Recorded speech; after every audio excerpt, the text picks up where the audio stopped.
Alright. Welcome to another one of BumpmyStump's World of Tanks Xbox One replays. We're on Great Wall. I'm in the Sherman Firefly.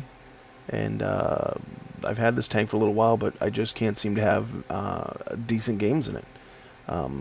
It's just been one of those tanks where it just seems like every time I play it, my team just completely folds. And it's like, ugh, people, you know, can't you somehow pull a game together? I don't remember my exact stats in it, but the last time I looked, they were just, I think, like a 30% win rate, something to that effect. And like I said, I don't play it absolutely horribly. I have the Tog II, and the gun is very similar, if not even the same. I've never read up on anything about this since it came out to the Xbox. But I seem to recall back when it came out on the computer, Jingles and Quickie Baby, or some of them people that do videos, said that the gun was pretty much almost a carbon copy of the Tog gun in a lot of aspects. And again, I haven't done any research on this, so I could be completely wrong. I'm just going by what I think I remember hearing. But it doesn't seem like it plays like the Tog gun, that's for sure. It just, I don't know, this tank, you can't get up and brawl with it because it's got no armor. It just doesn't have any armor, really. Angle or not, it just kind of, just about anything will go through it at tier 5, 6, 7, doesn't matter. So you think, well, maybe I should hang back just a little bit and snipe. But it doesn't snipe worth crap either. So it's kind of like, I don't know, I haven't been impressed with the tank, but I don't think the tank is as horrible as my stats are in it. You know, it's not the tank's fault that my stats are as bad as they are. Like I said, I've had some very atrocious teams.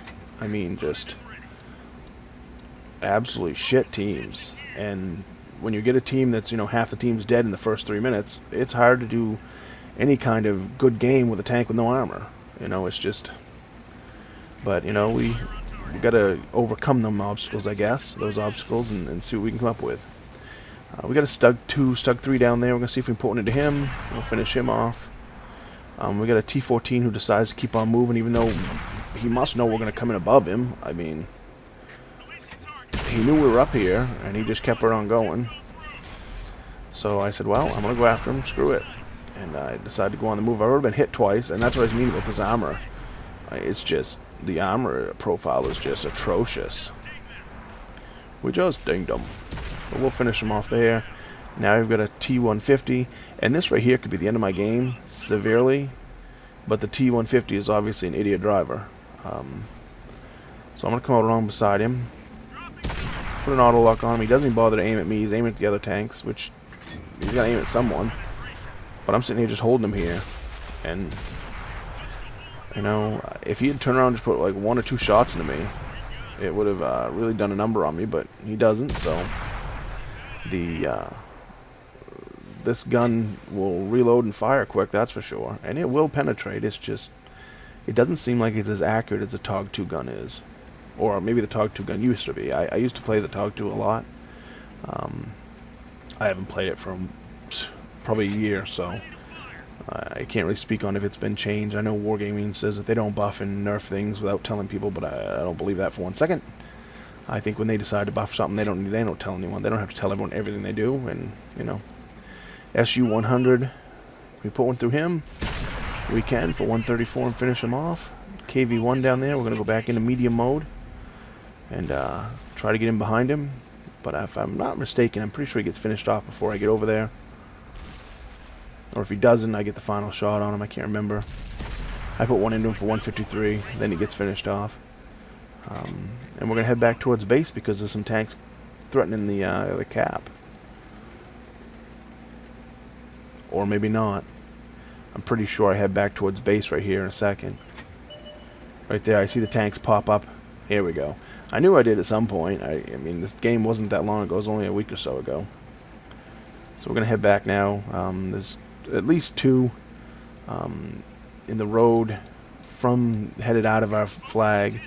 And if they're there, that means that they're going to be pushing up towards, you know, the little artillery sitting up there. But you think the artillery would move? Nope. He's just going to sit right there. He's probably in scope down mode and has no idea that anyone's coming in front of him. So, you know, I start saying fall back. He could be waiting for a shotgun, maybe. But I'm coming back to try. I'm the only one that turned around to come back to help. So, you know, it is what it is. None of the tanks down below on D4, D5, they're just sitting down there. So I'm going to come up here. I'm going to try to get this Chaffee. He gets the artillery taken out. Because the artillery just decided he was just going to sit there and not move. You know, if he had moved, come closer to me, he'd probably be alive right now. But instead, he, you know, just sits there. We track the Chaffee, trying to get in there to get the shot off before he gets out of there, and we finish him off at 145. I mean, that Su-85, he started to turn around, but that heavy tank right there was there the whole freaking time. He could have been back before I could have been back, that's for sure. Now back to the side where I just came from, because there's tanks down there. There's only 2 of them left, so the team has done all right, I guess. It's 4 on 2, so we outnumber them by a couple tanks. So this should be an easy win. I mean, however, we got the SU-100, I believe is what he was. Maybe it's not an SU-100. I can't remember what he is for a tank destroyer. Coming up behind me. But the heavy, what's he going to do? What's he going to do? He's going to turn around and go towards their cap. Maybe that's the right idea. Maybe he's worried about one of their tanks coming down that way. I don't know. We've got a Sherman coming at me right here. And I'm just trying to play a little bit of peekaboo because I know that my tank destroyer is coming up behind him. I'm going to put one into him. Nope, she bounces. She bounces, Captain. She bounces.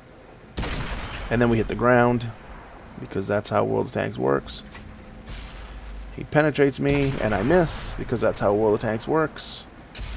And he penetrates me again, and all I do is track damage again. Can't seem to penetrate him. Ah, there we go. We get behind him, we can penetrate him.